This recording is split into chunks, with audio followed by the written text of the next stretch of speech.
So, uh, I want you to imagine something for a second.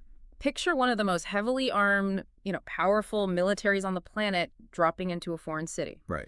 But they don't go in as conquerors, right? They go in as peacekeepers. Yeah, politicians smiled, signed the accords, all of that. Exactly. The soldiers are told to expect parades and relief efforts, but then just weeks later, the exact people they were sent to protect, well, they start hunting them. Oh, absolutely. It's a complete nightmare scenario. It really is. I mean, this peacekeeping force gets trapped in this grueling, just horrific urban siege, and they're fighting an enemy that doesn't wear uniforms, hides in these invisible concrete bunkers under the jungle canopy, and literally wears cyanide capsules around their necks. Yeah. How does a mission of peace instantly devolve into a meat grinder? Well, it sounds like the plot of a dystopian thriller. Yeah.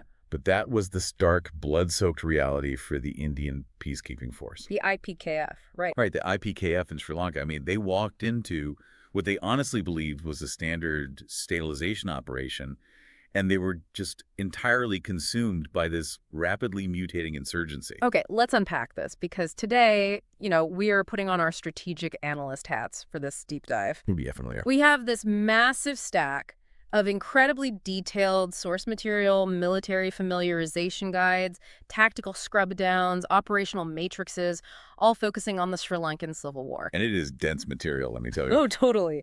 But our mission today is to trace the arc of this conflict. So we're going from that ill-fated IPKF mission, Operation Pawan, through the terrifying innovations of the LTTE, the Liberation Tigers of Tamil Eelam, all the way to the Sri Lankan Armed Forces' ultimate total military solution. And the reason we're doing this, the reason you should care, is because the lessons learned on that island between 1987 and 2009, they fundamentally altered global warfare. Right. It wasn't just isolated to Sri Lanka. Not at all. The tactics engineered in the jungles of the Vani and, the streets of Jaffna, they're actively shaping modern counterinsurgency doctrines right now. Like India's Samaten strategy, which we'll get into later. Exactly. But real quick, a note for you listening before we dive into the tactical weeds here. The sources we're examining deal with intensely politically charged military strategies, right? From both state militaries and non-state insurgent actors. Yeah, and it's important to clarify our stance on this. Exactly. Our job here is strictly impartial. We are not here to endorse political viewpoints, validate any faction, or take sides. We're purely here to analyze the tactical mechanics, the geographical realities, and the strategic evolution of a conflict that pretty much redefined asymmetric warfare. Well said. Because to understand how this war ended, we really have to look at the environment that birthed it. Geography doesn't necessarily start wars, but it absolutely dictates how they're fought. So what did the physical and demographic map of Sri Lanka actually look like back in 1987? So you have to picture an island nation that's divided by these very distinct topographical and demographic zones. These essentially function as completely separate operational theaters. Okay. You have the Central Highlands, the Hatton Plateau in the South Central region, which is heavily forested, mountainous. Right.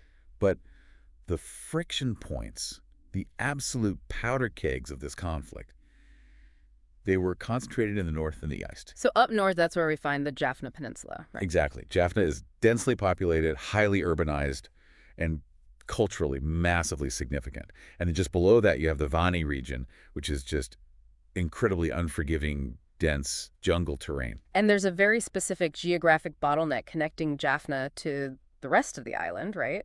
I was reading about this. Yeah, the Elephant Pass. Elephant Pass, right. It's essentially a narrow strip of land, like a causeway, completely surrounded by lagoons and salt pans. So whoever controls that pass controls access to the entire northern peninsula, period. And then if you move down the eastern coastline, you have the Eastern Province, which includes vital areas like Trincomalee Harbor. Which is one of the world's best natural deepwater ports, right? Exactly. And Batacaloa is down there too. But the terrain, it's really only half the story here. Right, because the demographics map onto this geography in a way that just creates this intense, cascading friction. The sociopolitical split was deeply, deeply ingrained.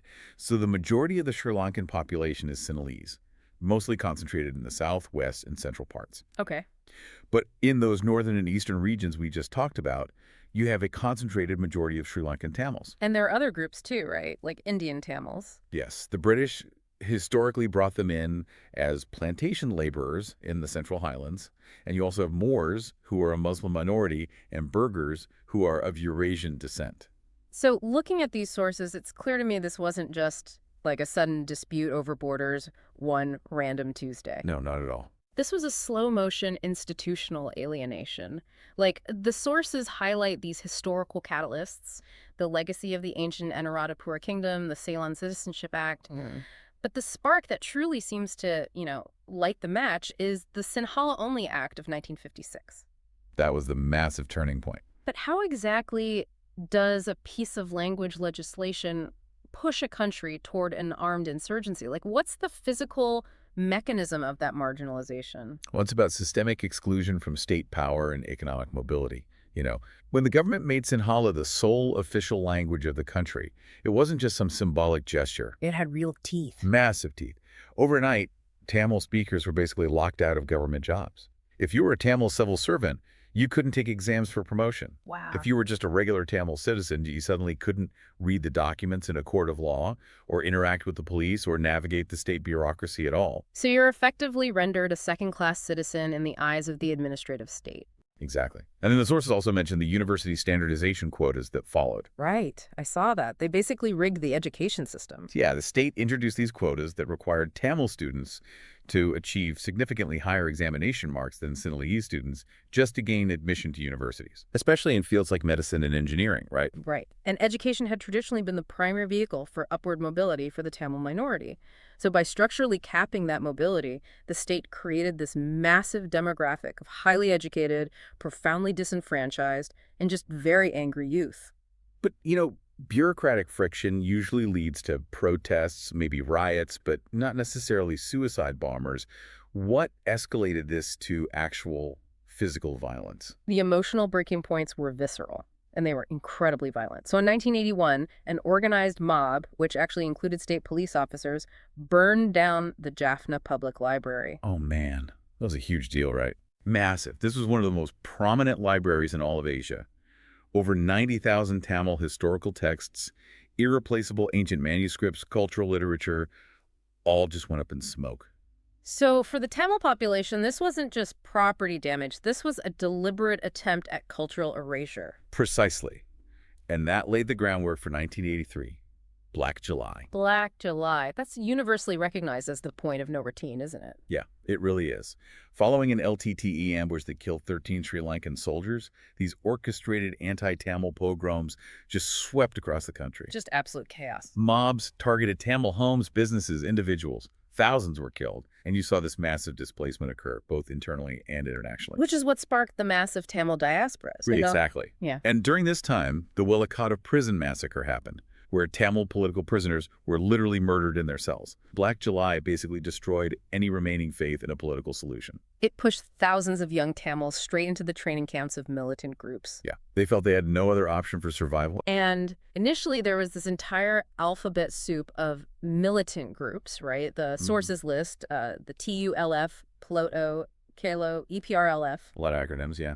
But one group brutally consolidates power by systematically eliminating its rivals, the LTTE, led by Vallupillai Prabhakaran. Right, and Prabhakaran was a completely ruthless tactician. By 1987, he had molded the LTTE into the dominant insurgent force, and they were engaged in this fierce guerrilla war against the Sri Lankan Armed Forces, the SLAF. And the SLAF was pushing back hard. Very hard. They launched Operation Liberation, which was a major military offensive aimed at cornering the LTTE in the Vairamarachi sector of Jaffna. The civilian death toll was mounting rapidly at this point. And this is where the geopolitics completely scramble the board. Because right across the Palk Strait, you have India, specifically the state of Tamil Nadu, which is a massive Tamil population of its own. Exactly. The Indian government is watching this humanitarian crisis unfold, and the domestic political pressure in Tamil Nadu is just boiling over. Right. The Indian politicians couldn't just sit there and watch. They felt strategically and politically compelled to intervene. This actually led to India doing airdrops of relief supplies over Jaffna, which deeply, deeply antagonized the Sri Lankan government. Which brings us to the Indo-Sri Lanka Peace Accord on July 29, 1987. Indian Prime Minister Rajiv Gandhi and Sri Lankan President J.R. Jayewardene signed this sweeping agreement. Yeah. And looking at the provisions here, they seem incredibly ambitious, like almost unrealistically so. The accord attempted to thread a nearly impossible needle. It aimed to preserve Sri Lanka's territorial integrity, but at the same time, legally recognize it as a multilingual, multi-ethnic society. So what were the actual rules of the accord? It mandated an immediate ceasefire, the surrender of all militant arms, a temporary administrative merger of the northern and eastern provinces, and the enactment of the 13th Amendment. The 13th Amendment to the Sri Lankan Constitution, right? Yes, which was designed to devolve power and create provincial councils for local autonomy. And the enforcement mechanism for all of this, the induction of the Indian Peacekeeping Force. The IPKF. Right. So they deploy, they set up command structures, initially deploying the 54 Infantry Division. They establish massive logistical bases at Paleli Airfield in the north and Trincomalee Harbor in the east. Yeah, they bring in heavy lift aircraft, naval transport, and set up garrison commanders to oversee the transition. I mean, on paper, it looks like a comprehensive stabilization mission. On paper, sure. But I look at the setup, and the analogy that comes to mind isn't like a referee stepping into a boxing ring. Right. It's more like a bomb squad stepping into a room to defuse a massive explosive, only to realize that both the red wire and the blue wire are rigged to detonate if touched. The room is filling with gas, and the people who hired them to defuse the bomb are actively barricading the door from the outside. That is a much, much more accurate representation of the operational reality, because the fundamental flaw of the accord was that the LTTE, the primary armed actor on the ground, was not a signatory. Wait, they didn't even sign the peace treaty.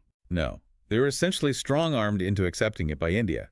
Neither the Sri Lankan government, who deeply resented the Indian military presence, nor the LTTE, who felt completely betrayed by it, were truly committed to the terms. So how does this transition from an uneasy peace into kinetic combat? Because the sources detail this attrition phase. Well, the friction started almost instantly over the arms surrenders. The accord required the militants to disarm, right? Yeah. But the LTTE began handing over token, obsolete, or completely non-functional weapons while hiding their primary arsenals deep in the Vanni jungles. Oh, classic insurgency move. Exactly. And the IPKF was caught in the middle, trying to force compliance without triggering a massive firefight. Then the situation was inflamed politically. Tell me about Philippine. Right, an LTTE political leader named Philipan went on a fast unto death at the Nellore Temple in Jaffna. He was demanding that the Sri Lankan government halts the state-sponsored colonization of traditional Tamil areas with Sinhalese settlers. And he actually fasted to death. He did. The IPKF did not intervene to save him or to force the Sri Lankan government's hand, and his death just triggered massive visceral public outrage against the Indian forces. So suddenly the Indians are the bad guys. The local population began viewing the IPKF not as protectors, but as an occupying force that was complicit with the Sri Lankan state. But the point of no return, like the absolute breaking point that shattered the accord, involved an interception at sea, right? Yes. In October 1987, the Sri Lankan Navy intercepted an LTTE arms trawler off the coast. On board were 17 LTTE cadres. And these weren't just low-level foot soldiers. No, crucially, this included two very senior regional commanders, Kumarappa and Palendran. The Sri Lankan government, citing their authority, demanded these men be brought to the capital, Colombo, for interrogation regarding previous massacres. And the LTTE's response to that? The LTTE demanded they be released immediately to the IPKF. They argued that under the amnesty terms of the peace accord, they couldn't be arrested. Which puts the Indian peacekeepers right in the middle again. Exactly. The IPKF officers on the ground desperately tried to negotiate a middle ground. They offered to hold the prisoners on the Indian military base. But the Sri Lankan state was adamant. They insisted on the physical transfer to Colombo. I want to stop right here and look at the sheer psychological gravity of what happens next.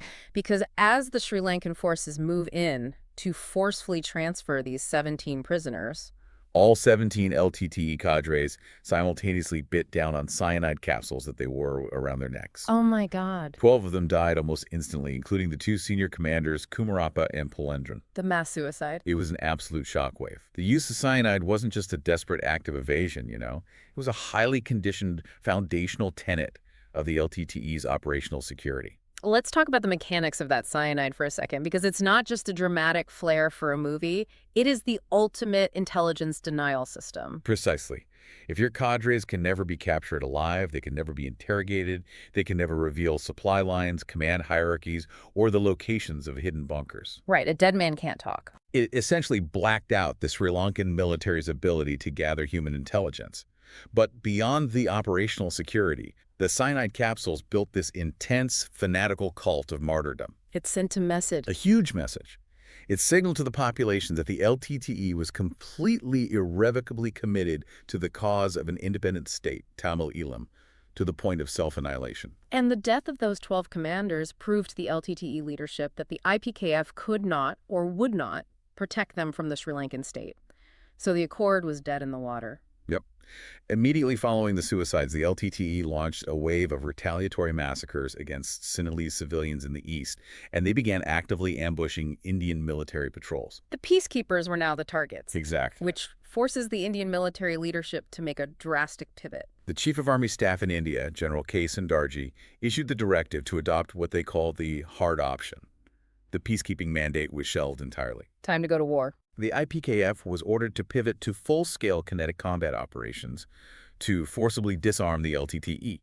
They implemented a naval blockade to isolate the Jaffna Peninsula, executed structural raids, and prepared to take the city of Jaffna by sheer force. And that brings us to the meat grinder. Operation Pawan. The assault on Jaffna. Yeah. The scale of this operation is just staggering to read about. We are talking about 2 entire infantry divisions, 6 infantry brigades, armored regiments equipped with T-72 tanks and BMP infantry fighting vehicles, artillery units, paracommandos. This is a massive conventional deployment. They launched multiple concentric thrust lines toward the city center.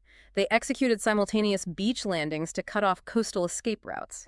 And in the middle of this, there was a highly audacious and ultimately disastrous heliborne assault drop right at the Jaffna University ground. Right, because the intelligence suggested that the absolute highest echelon of the LTTE command network, including Vallubhai Prabhakaran himself, was headquartered in the buildings surrounding the university. So they wanted to cut the head off the snake. The Indian command formulated a decapitation strike. The plan was to use Mi-8 heavy transport helicopters to drop a mixed force of paracommandos and Sikh light infantry right onto the university football field in the dead of night. Secure the command center, end the war in a single surgical stroke. Exactly. But the LTTE knew they were coming. And this is what blows my mind. How does an insurgent group hiding in a city intercept and decode the communications of a modern state military in 1987? Well, the LTTE had developed a surprisingly sophisticated electronic warfare capability. They utilized smuggled VHF radio scanners to monitor the IPKF's tactical communications. Really? Just off-the-shelf scanners? Pretty much. They didn't need to break complex encryption. They just monitored the radio traffic, coordinating the flight paths and the timing. So by the time the Indian helicopters approached the landing zone, the LTTE had completely surrounded the university grounds. Oh, man. They had pre-sighted the landing zones with heavy machine guns and rocket-propelled grenades. So the helicopters are flying into a prepared kill zone. Complete devastation. As the Pathfinder units dropped flares to mark the LZ, the night sky just erupted. The helicopters took massive fire. So the troops jumping out are just sitting ducks. The commandos and infantry who managed to rope down were immediately pinned down in a brutal crossfire. The operation devolved from a decapitation strike into a desperate fight for survival. And they tried to send in backup, right? They did. The relief columns of Indian armor that tried to break through the narrow city streets to rescue them got hopelessly bogged down in a maze of traps. It took days of brutal, block-by-block fighting to extract the survivors. Let's break down the mechanics of why Jaffna was such a nightmare for a conventional army. Because I'm looking at these sources and I have to ask, why is an army with main battle tanks and heavy artillery struggling against a guerrilla force armed mostly with AK-47s? It's a great question. Why can't a tank column just roll down the main road and secure the objective? Because the LTTE didn't fight conventionally, and they had spent years meticulously preparing the urban battlefield. In a city, tanks and armored personnel carriers are essentially confined to the geometry of the road network. Right, they can't just drive through a building. Exactly, they have to travel in straight, predictable lines. Yeah. The LTTE understood this constraint perfectly. They utilized what the sources describe as predictable linear approach traps. How does that actually work in practice? They would mine the straight stretches of road with massive improvised explosive devices, IEDs. And they weren't relying on, like, pressure plates, hoping a tank would happen to roll over it. Okay, so what were they doing? They buried hundreds of pounds of explosives and wired them into the city's existing electrical grids. Or they ran command wires through the sewer systems. So they aren't relying on chance. They have an insurgent sitting in a house a half-mile down the road, watching through binoculars with his hand on a car battery, just waiting for the exact moment the command vehicle is over the blast zone. Exactly. Remote detonation. They would blow the lead vehicle and the trail vehicle, effectively trapping the entire column in the street. Because the other tanks can't go around them. Right. Once the armor was disabled or immobilized, the Indian infantry had no choice but to dismount. And the moment they stepped out of the vehicles, they were engaged by snipers. And these weren't just guys leaning out of apartment windows, taking pot shots. The sources detail a totally different kind of defensive architecture. The LTTE engineered these reinforced concrete bunkers. But the terrifying innovation was that these bunkers were built inside or underneath existing civilian structures. So you can't even see them from the air. Exactly. They had overhead canopy covers, disguised by the roofs of houses or hidden under dense vegetation. You could fly a reconnaissance aircraft directly over them and see nothing but a normal residential block. Wow. They fortified overhead water tanks to use as elevated sniper nests. They had fighters moving house to house by knocking holes through adjoining walls, completely avoiding the streets. So the city itself is weaponized. It's like a living organism fighting back. But the most difficult constraint the IPKF faced wasn't concrete or IEDs. It was the people. The civilian population density in Jaffna was incredibly high. And that neutralized the IPKF's massive advantage in artillery and air power. They couldn't use indiscriminate heavy fire without causing catastrophic civilian casualties, which would completely destroy whatever fragile political legitimacy they had left. Right, because you're supposed to be peacekeepers. Precisely. And the LTTE systematically exploited this moral and operational constraint. The sources extensively document the LTTE's use of the local populations as human shields. That is just brutal. They would fire mortars from the courtyards of functional hospitals or densely packed refugee centers, knowing the Indian artillery could not return fire. The sources also mention they used civilians, sometimes children, as messengers and couriers to bypass the electronic jamming. Yes, they did. How does an army even function in that environment? You're taking sniper fire from a school, your armored column just hit an IED triggered from a bakery, and you are supposed to be stabilizing the region. How did the IPKF attempt to win back the population while simultaneously having to destroy parts of the city to root out the LTTE? They were forced to implement a grueling parallel strategy.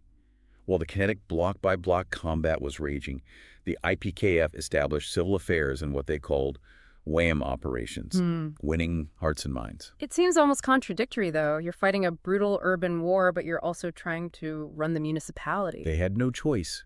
Because if the civilian infrastructure completely collapses, the population starves, disease spreads, and the anger turns entirely toward the occupying force. Makes sense. So the IPKF appointed pound commandants like Brigadier Kalan, who essentially became the ad hoc mayors of Jaffna. The military had to run multi-purpose cooperative societies to distribute basic food rations because all commercial supply chains were entirely broken. I found a detail in the sources that really highlights the desperation of this effort.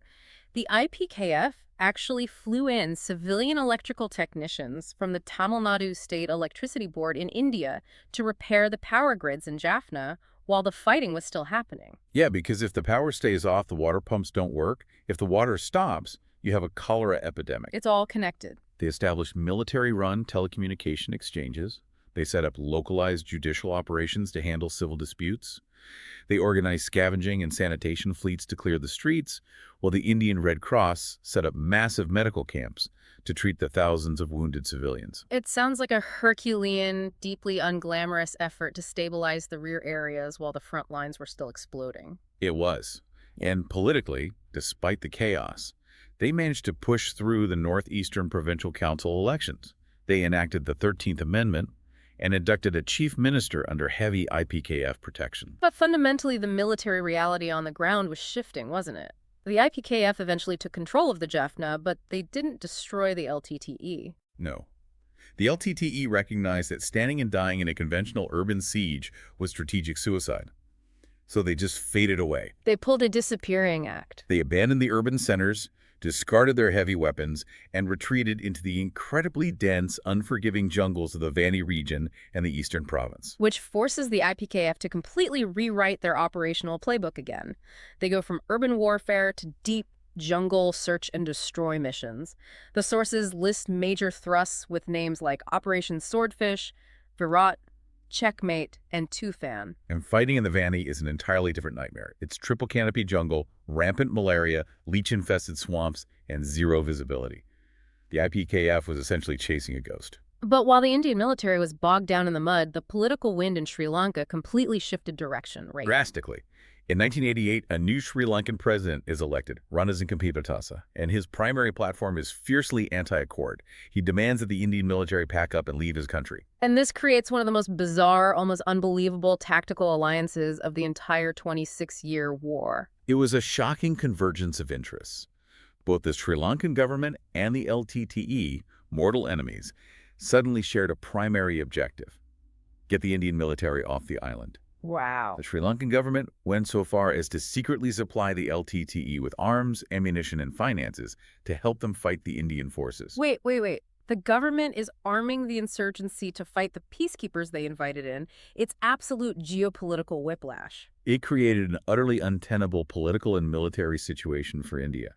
The domestic pressure back home to end the casualties was immense, and the host nation was actively arming the enemy. Too bad to pull out. Consequently, a phased de-induction began, and by March 1990, the last IPKF units boarded ships and left Sri Lanka. So the Indians withdraw. But while the IPKF was conducting their withdrawal, the LTTE was not just licking their wounds in the jungle, they were undergoing a terrifying evolution. Oh, absolutely. As we dive into the next phase of the conflict, we see the LTTE transforming from a localized guerrilla group into a highly sophisticated, institutionalized asymmetric military. The command structure the LTTE built during this period is staggering. This wasn't a ragtag militia of angry youth anymore. It was a highly compartmentalized, rigidly disciplined proto-state apparatus. Let's look at the mechanics of this organization, because the level of specialization is awe-inspiring. You have Vellupillai Prabhakaran sitting at the apex as the supreme commander. Right. Beneath him, you have a sprawling intelligence wing run by Patu Aman, which operated global spy networks. You have conventional fighting forces like the Charles Anthony Infantry Brigade. And then you have these highly specialized women's brigades like the Malathi and Sophia units. The militarization of women was a profound sociocultural and tactical shift. The LTTE operated in a highly conservative patriarchal society, but Prabhakaran recognized that he needed maximum manpower. And these weren't just support roles, right? No, not at all. The women in these brigades weren't just relegated to auxiliary support, cooking, or logistics. They were frontline combatants, unit commanders, and eventually some of the most lethal suicide bombers. Let's talk about those terror innovations, because this is what made the LTTE globally infamous and heavily studied by every intelligence agency in the world. The LTTE essentially industrialized the suicide bomber. They created an elite unit known as the Black Tiger Suicide Squad. But I want to be clear on how they used them for you listening, because they weren't just strapping bombs to desperate people and sending them into crowded markets to cause generalized panic. No, and that distinction is crucial. They used the Black Tigers as precision-guided munitions. Becoming a Black Tiger was considered the absolute highest honor within the organization. Really? An honor to die? Yes. The cadres underwent intense psychological conditioning, rigorous physical training, and were given a final meal with Prabhakaran himself before a mission. Wow. They were deployed specifically to eliminate high-value targets that conventional weapons couldn't reach: heavily fortified military bases, naval vessels, and senior political leaders. And they used specialized vests, right? Yes. Advanced explosives, primarily RDX, packed with ball bearings for maximum fragmentation, concealed in custom-tailored vests. Wait, hold on. It's one thing to smuggle rifles or build explosive vests in a jungle, but the sources detail two other wings that absolutely baffle me: the Sea Tigers and the Air Tigers. Yeah, those are incredible. How does an insurgent group hiding in a jungle build a functional air force and a navy without satellites tracking them or neighboring countries intervening? It comes down to incredible ingenuity and exploiting the global black market. For the Sea Tigers, they didn't build massive steel destroyers. They utilized fiberglass. Fiberglass, like small speedboats. Exactly. They built small, low-profile boats powered by multiple massive outboard motors. These boats were incredibly fast and very difficult to track on radar. And how do they use them in combat? They would pack them with C4 explosives and use swarm tactics. 5 or 6 of these stealthy, high-speed boats would swarm a massive Sri Lankan naval gunboat, overwhelm its defensive fire, and ram it. Like a naval suicide charge. Exactly. And the air tigers were even more audacious. They utilized their global smuggling networks to purchase light civilian aircraft, primarily Slin 143s, in pieces. They bought planes in pieces. Yep, and they smuggled these disassembled planes into the country inside standard shipping containers. Once in the Vanni jungle, they cleared makeshift dirt runways hidden entirely under the thick jungle canopy. That is insane. They reassembled the planes, retrofitted them to drop makeshift gravity-fed bombs, and flew night missions over Colombo. That is deeply unsettling. So the IPKF leaves in 1990, and the LTTE unleashes this new arsenal. We enter Elam War II and eventually Elam War III, covering the 1990s all the way to 2002. Talk to us about how the nature of the combat escalated here. Well, the LTTE fundamentally shifted their doctrine. They moved from purely asymmetric hit-and-run guerrilla attacks to conventional mobile warfare. Meaning they fought like a regular army. Exactly. They began massing thousands of fighters to launch coordinated pitched assaults against isolated Sri Lankan military garrisons. They completely overran major bases at Cockaville, Mangalam, and the massive Mullaitivu military complex. And they captured a ton of gear doing that, right? Millions of dollars worth of state artillery and armor in the process. But simultaneously, they are executing strategic decapitation strikes using those black tigers we talked about. With devastating strategic effect. In 1991, an LTTE female suicide bomber who managed to bypass security by offering a traditional garland of flowers assassinated the former Indian Prime Minister Rajiv Gandhi in Tamil Nadu. Unbelievable. And in 1993, they assassinated the sitting Sri Lankan president, Ranasinghe Peremadasa, during a May Day rally. They were systematically paralyzing the political leadership of both nations. I'm looking at this operational assist, and there is a massive, glaring contradiction. I don't understand how they sustained this. What do you mean? The LTTE is trying to run a highly disciplined conventional army. They have infantry brigades, a navy, an air wing. They are fighting massive set-piece battles to hold physical territory, like retaking the Elephant Pass bottleneck. Right. But at the exact same time, they are relying on raw, asymmetric terror suicide bombings, pistol gang assassinations, and the catastrophic 2001 Katunayak airport raid, where a small team infiltrated the international airport and blew up half the national airline fleet with rocket launchers. Yeah. It's like a guerrilla force trying to act like a sovereign nation's military. You've hit on the defining paradox of the LTTE and the exact structural flaw that ultimately destroyed them. You cannot successfully be both. Because they require totally different strategies. Exactly. If you are a guerrilla insurgency, your entire strength relies on your invisibility, your mobility, your lack of a centralized target, and your ability to melt back into the population. Right. But if you are a conventional state military, your strength relies on massive logistical supply chains, heavy armor, and holding fixed geographical territory. By trying to hold physical territory to legitimize their claim to an independent state, they gave the Sri Lankan military a physical target to bomb. Exactly. They were trying to defend fixed borders with the resources of an insurgency. But for a long time, their sheer ferocity made it work. They fought the Sri Lankan military to a devastating, bloody stalemate. The casualties on both sides were astronomical. The economy was hemorrhaging. So much so that by 2002, both sides were utterly exhausted, and Norway stepped in to broker a permanent ceasefire agreement known as the Oslo Declaration. But a ceasefire is just a pause button. It doesn't fix the underlying structural rot. And during that pause, the LTTE suffered an internal fracture that handed the Sri Lankan military the ultimate advantage. Oh, absolutely. Which sets the stage for Elam War IV and the Sri Lankan government's total overhaul of their strategic playbook. This internal fracture cannot be overstated. It was the catalyst for the final war and the beginning of the ends for the LTTE. In 2004, Colonel Karuna Aman defected. Who was Karuna, and why did he turn on Prabhakaran? Karuna was the LTTE's supreme military commander for the entire eastern province. He controlled the Jharanthan Brigade, which was the backbone of the LTTE's infantry, and supplied some of their most hardened, experienced fighters. So he was a big deal. Huge. He split from Prabhakaran, citing deep-seated grievances that the northern leadership in Jaffna and the Vanni was structurally discriminating against Tamils from the east. Treating them like second-class members. Exactly, treating them as cannon fodder while keeping all the command roles for northerners. So the LTTE loses its top eastern commander. Why is that geographically and structurally so fatal to their survival? Because the LTTE's entire operational model relied on the East for manpower and the North for leadership and logistics. When Karuna defected, he didn't just leave. He took thousands of elite fighters with him. Wow. More critically, he took the intelligence map of the entire eastern province. He knew where all the bunkers were. He knew the smuggling routes. He handed the Sri Lankan military the LTTE's playbook. He exposed their hidden weapons caches, their human intelligence networks, and their exact command hierarchy. Geographically, his defection severed the LTTE's contiguous territory, permanently isolating the northern Vanami pocket from the eastern seaboard. The sources state this caused a severe, unrecoverable manpower crunch for the northern LTTE, which forced them to increasingly rely on conscripting child soldiers to fill the ranks. They were bleeding out, mathematically and operationally.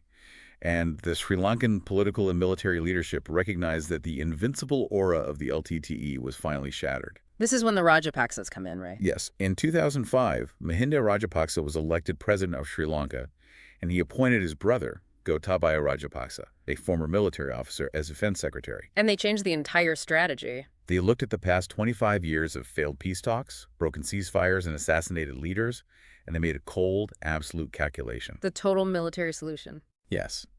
They decided that the era of political accommodation was over.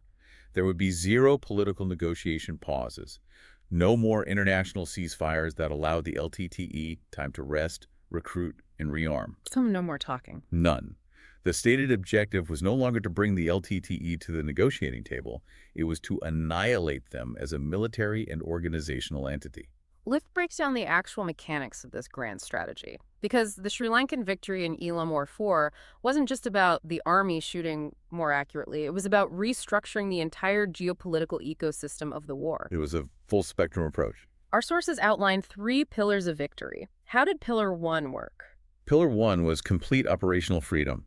Historically, whenever the Sri Lankan military cornered the LTTE and inflicted heavy casualties, international actors, India, Western nations, the UN, human rights NGOs, would exert massive diplomatic and economic pressure on Sri Lanka to halt the offensive and declare a ceasefire due to humanitarian concerns. And the LTTE relied on this cycle to survive. Exactly. So how did the Rajapaksas stop the cycle? They systematically shielded the military command from that pressure. They imposed a near-total information blackout on the operational theaters. They restricted the access of international media and foreign NGOs to the conflict zones. They basically drew the curtains. They essentially told the international community that this was an internal sovereign security matter, isolated the battlefield, and gave their frontline military commanders a blank check to prosecute the war to its absolute conclusion, regardless of the global outcry. But shutting out the world has consequences, which leads directly into Pillar 2, shrewd diplomacy. Because if you tell the Western powers and traditional allies to back off, they stop selling you the weapons you need to fight a total war. Exactly. When traditional suppliers impose human rights embargoes or tie arms sales to peace talks, a state fighting a war of annihilation has to find new markets. So where did they go? The Sri Lankan government pivoted aggressively. They leveraged massive state infrastructure and developmental projects to secure large-scale defense equipment. Shipments, fighter jets, multi-barrel rocket launchers, radar systems, from nations that did not attach human rights conditionalities to their sales. Like who? Primarily China, Pakistan, Israel, and Ukraine. And what about India? They intervened in 1987. Why didn't they intervene in 2008? Masterful geopolitical neutralization. The Sri Lankan leadership kept New Delhi constantly briefed, forming high-level back channels, but essentially communicated. We are going to eliminate this threat with or without your support. It is in your strategic interest to let us finish this, rather than letting the Chinese entirely dictate the terms of our survival. Wow. Checkmate. Yeah, they built an ad hoc, pragmatic coalition of suppliers and tacit supporters. Okay, I want to drill deep into Pillar 3. Because so far, we've talked about troops, tanks, and fighter jets, but Pillar 3 is international financial choking. This is where the mechanisms get absolutely fascinating. It's the most modern aspect of the war. So for you listening, what does this actually mean? It means that modern wars aren't just won on a muddy battlefield in a jungle. They are won in banking systems, in SWIFT codes, and in diplomatic backrooms across the globe. How exactly was the LTTE funding a conventional army from a jungle? The LTTE was arguably the wealthiest insurgent group in the world at its peak. Intelligence estimates suggested they were pulling in somewhere between $200 to $300 million annually. $300 million. How? They don't have an export economy. They built a massive, highly sophisticated global diaspora network. Hundreds of thousands of Tamils living in Canada, the UK, Europe, and Australia were funneling money back to the organization. But how does the money physically move? You can't just wire $1 million to the LTTE jungle base via Western Union. No, they used a combination of mechanisms. They heavily utilized the Hawala system. Which is like an informal trust network, right? Exactly, an ancient, trust-based, informal value transfer network that operates entirely outside of traditional banking and SWIFT tracking. They set up massive arrays of front companies, legitimate-looking tech firms, import-export businesses, and charities operating in Western capitals. So it looks completely legit on paper. Yes. Some of the diaspora contributed voluntarily out of ideological support, while others were subjected to systematic, organized extortion by LTTE enforcers operating in foreign suburbs. And what did they do with all that money? They funded a merchant shipping fleet. Wait, a stateless insurgent group owned a fleet of actual cargo ships. Yes, they registered large, ocean-going freighters under flags of convenience countries like Liberia or Panama that require very little oversight. That's brilliant, honestly. These ships would operate as legitimate cargo haulers 90% of the time, moving timber or grain. But on specific runs, they would divert to black markets in Southeast Asia or Eastern Europe, load up on heavy artillery shells, mortars, disassemble aircraft, and massive quantities of C4 explosive. And then just sail them right to Sri Lanka. They'd sail into the international waters off the Sri Lankan coast. They would then offload the weapons onto smaller Sea Tiger boats to be smuggled onto the island. So how does the Sri Lankan government stop a ghost fleet and a shadow banking system operating thousands of miles away? You can't just shoot them. Aggressive, targeted, global lobbying. The Sri Lankan state realized they couldn't sink the ships in international waters without causing a massive diplomatic crisis. So they systematically went to the capitals of the world, Washington, London, Ottawa, Brussels, with highly detailed intelligence dossiers. Showing them the receipts. Exactly. They mapped out the front companies, the extortion rings, and the shipping manifests, proving undeniably that the LTTE was a highly dangerous global terror syndicate, not just a localized freedom movement. And the goal of these dossiers was to trigger legal designations. Exactly. They successfully lobbied to get the LTTE legally prescribed and designated as a foreign terrorist organization across the European Union, the USA, and Canada. And the moment that legal designation hits the books, the entire financial architecture collapses. Bank accounts are frozen. Intelligence agencies in those countries begin dismantling the front companies. Because now it's illegal. Sending money through the diaspora network suddenly goes from being a political statement to a federal crime involving material support for terrorism. The $300 million annual pipeline just dries up overnight. The machine runs out of gas. Completely. Without the diaspora money, the merchant ships can't buy the black market artillery shells. Without the artillery shells, the logistics pipeline to the Vanni jungle starves. The LTTE was structurally defeated before the Sri Lankan infantry even fired their final shots. But the infantry still had to fire those shots. While the grand strategy was choking the LTTE globally, the Sri Lankan armed forces still had to physically clear the territory and win the ground war. And to do that, they had to completely change how they fought. Yeah, for decades, the SLAF fought the LTTE the way conventional state armies usually fight guerrilla insurgencies. Massive, slow, highly predictable brigade-level sweeps. It's the lumbering giant approach. Right. A division of 10,000 men, backed by armor and artillery, marches loudly up a main supply route. The LTTE reconnaissance spots them coming from 10 miles away. And sets a trap. The LTTE patiently waits, ambushes the lead and trail elements to trap the column, inflicts massive casualties using their terrain advantage, and then simply melts back into the jungle before the heavy artillery can be brought to bear. So what changes in Elam War 4? How do you kill an enemy you can't even see? You adopt their tactics. The SLAF leadership implemented the SIO concept, the Special Infantry Operations Team. Right. They realized that sending massive brigades into the jungle was a death sentence. Instead, they took a page directly out of the insurgents' playbook and weaponized it against them. The sources specify these were highly trained, 8-man deep penetration units. I look at this tactic, and the best way to understand it is to think of it like a digital virus injected into a computer's operating system. That's a good way to look at it. These teams weren't sent in to destroy the hardware, meaning they weren't there to capture and hold physical territory. They were injected to corrupt the network from the inside out. How exactly did an 8-man SI-2 team operate? These teams underwent grueling, weeks-long jungle survival and asymmetric warfare training. They would infiltrate deep behind the LTTE's forward defense lines, operating entirely independently in the deepest parts of the Vanni jungle for 30, sometimes 45 days at a time. No backup, no resupply. They carried everything they needed on their backs. They observed strict water discipline, never used established trails, and lived exactly like the guerrillas they were hunting. And what was their primary objective while hiding in the mud for a month? Gathering real-time, actionable intelligence.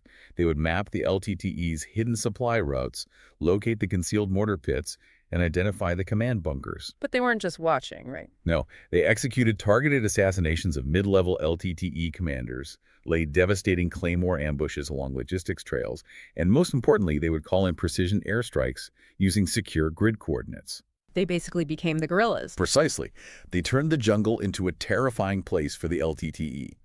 Historically, once an LTTE cadre rotated off the front line and walked a few miles into the jungle, they were safe. Not anymore. The SIO teams shattered that security. The LTTE could no longer move freely, resupply, or sleep safely in their own rear areas. The psychological impact of realizing you are being hunted in your absolute strongest sanctuary is devastating to a fighting force's morale. And they mirrored this exact tactical reversal on the water, too. I want to highlight the RABS, the Rapid Action Boat Squadrons.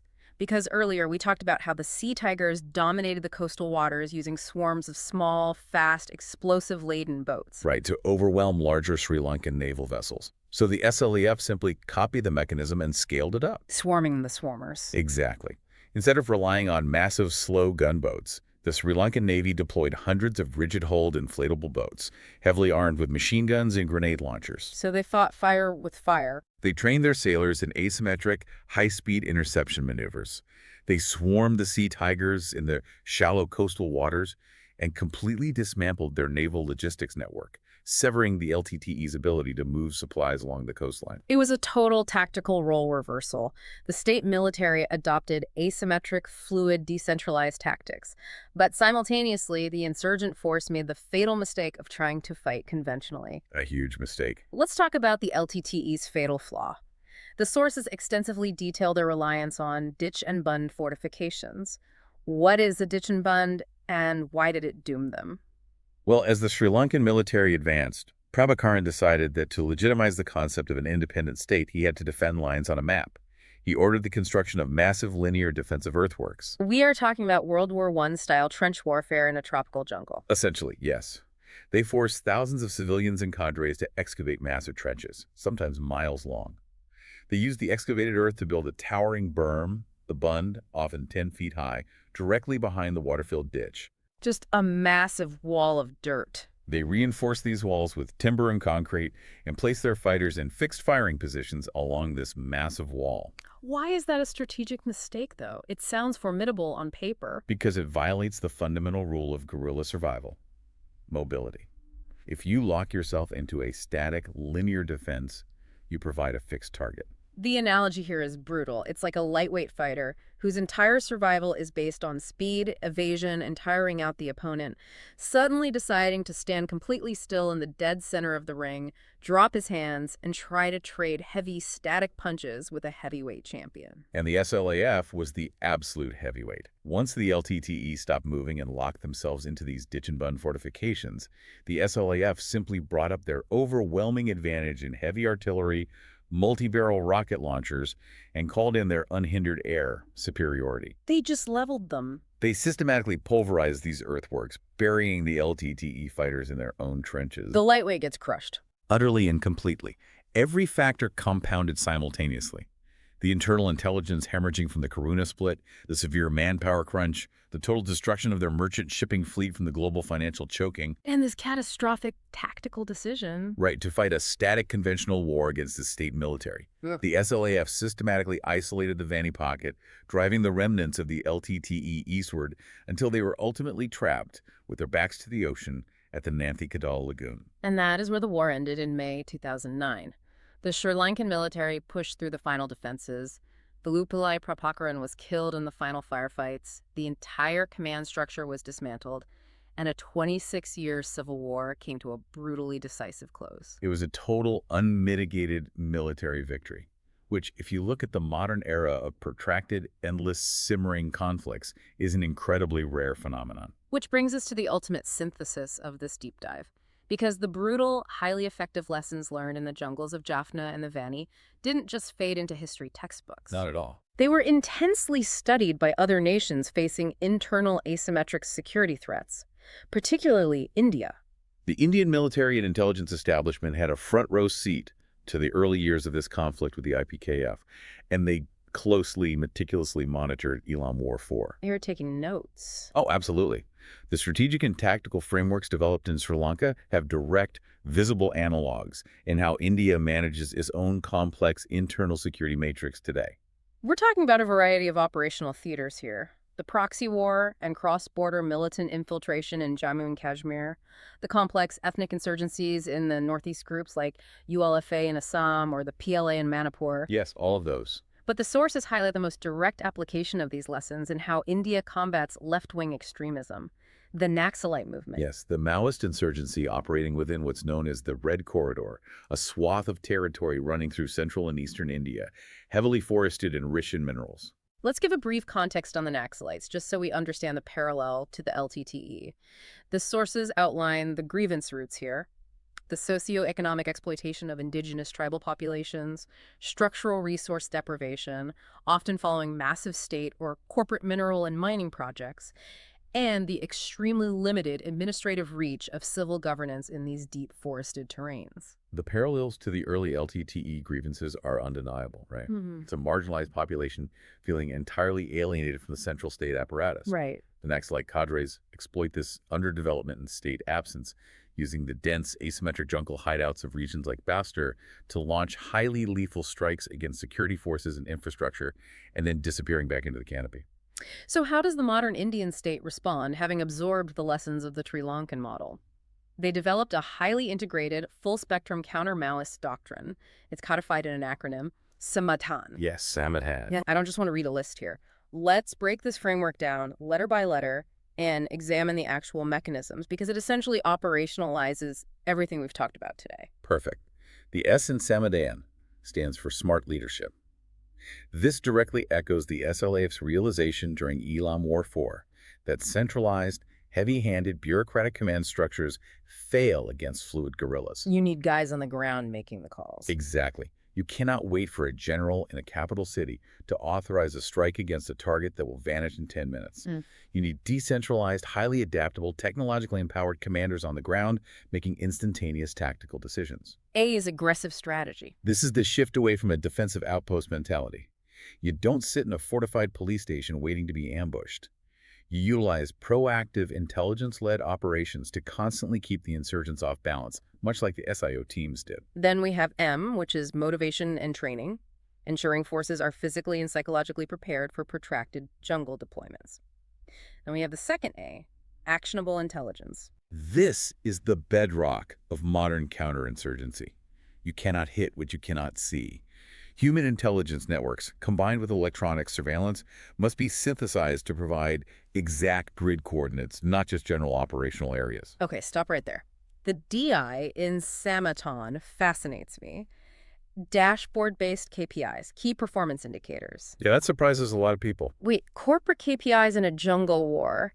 How do you measure progress on a digital dashboard when you're fighting an invisible enemy? Are they just tracking body counts? Because history shows that chasing body counts usually leads to massive civilian casualties and a lost war. That is exactly what they realized they had to stop tracking as a primary metric. A modern counterinsurgency dashboard doesn't just track enemies killed, it tracks structural progress. Like infrastructure. Yes. How many kilometers of paved road were constructed in the Red Corridor this month without being destroyed by IEDs?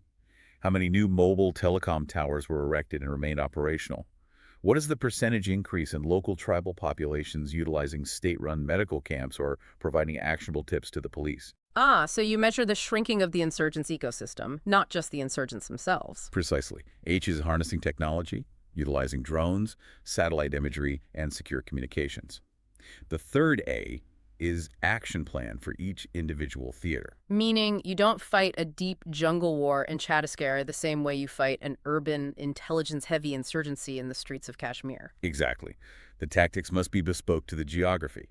And the final N, which is perhaps the most devastating lesson drawn from the Rajapaksas' Pillar 3 in Sri Lanka: no financing for terrorists. Choking the money. Completely. Yeah. Samantan is deeply integrated with financial intelligence. It involves tracking extortion networks, monitoring illegal mining kickbacks, and freezing assets. Hit them where it hurts. Furthermore, it is complemented by direct benefit bank transfers to local tribal populations, bypassing corrupt middlemen, and aggressively expanding telecom and road infrastructure directly into the insurgent corridors to physically shrink their isolated safe havens.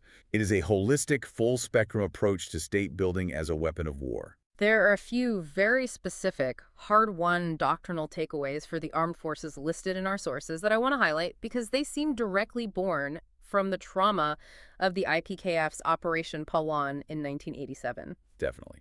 The first is conceptual clarity. The modern military mandate requires absolute, ironclad alignment between political aims and military objectives before a single soldier is deployed. Because the IPKF went in as peacekeepers, governed by a political accord, and were suddenly ordered to be conquerors fighting an urban war. And that ambiguity costs thousands of lives.